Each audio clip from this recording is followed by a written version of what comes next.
This is not really a review. It's more like kind of my thoughts on the Volksquartsen Scorpion target pistol. Now, I'll tell you from the very beginning, this is not a cheap piece of equipment. If you're looking for a budget plinker, then go ahead and skip the rest of the video, because this is for somebody that's serious about pistol target shooting.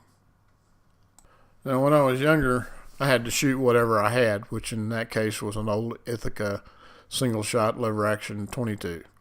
And it took pretty much all week of mowing grass to be able to afford a couple of boxes of shells that had to last me all week. Now that I'm older and can afford a good equipment and plenty of shells, my nerves have gone to hell.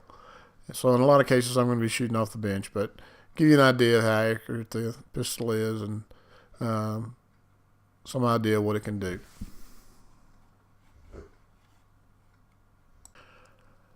Our shooting station is set up at 33 yards. That just happens to be what I can get in my backyard. For ammunition, we're using CCI standard velocity. And through exhaustive research and thousands of rounds, I found that that works the best in all my 22s. There's one that works better, but it's expensive. It's Lapua Center X. So the difference between the two is not enough to justify spending 3 or 4 times the money for the Lapua. In this case, I'm aiming for the red gong in the center of the picture there, and from 33 yards.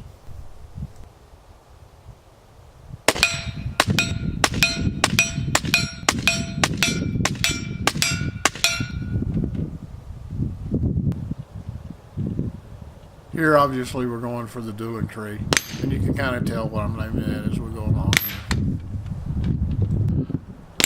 Now, I tried to get the camera positioned so that you could see me shooting and hitting the target to prove to you that I really was shooting from 33 yards away, but I just couldn't get it figured out without having it in a position where I possibly have something ricochet off and hit the camera, so you just have to take my word for it.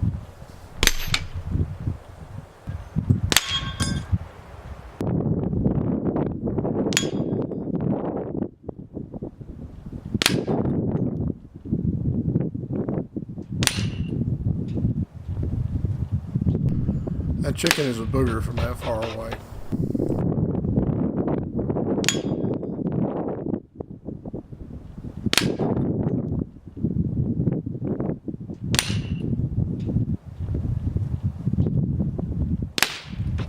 Now, one thing that was new to me on this adventure was the red dot sight. I never had shot a red dot sight before, but I found that I really liked it, and the learning curve on it was almost non-existent. Problem with the red dot is this particular one was expensive. It was a Trigicon.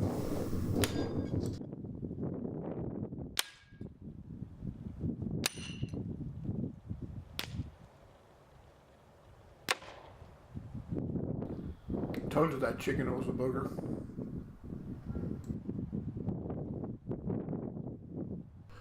The only other 22 pistol I have is a 1911 style 22, so the recoil has to move the whole slide. You'll notice here that only the bolt moves, so sometimes my 1911 22 has trouble firing these subsonic standard velocity rounds without jamming. This one had a little problem with it.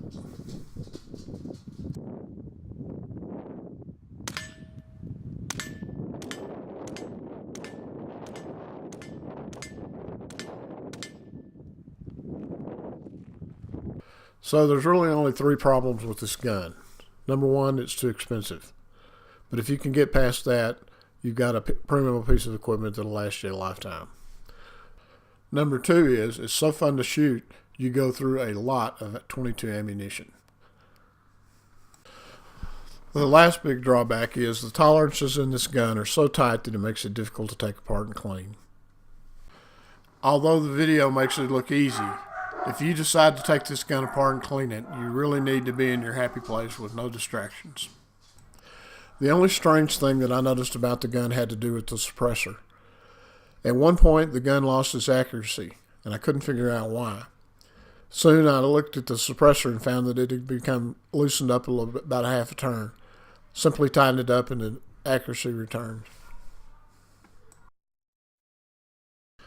This pistol is a top shelf piece of equipment. I would say that it's probably more accurate than many entry-level .22 rifles. With nerves of steel and considerable snake-eyed concentration, I think you could do quite well with it.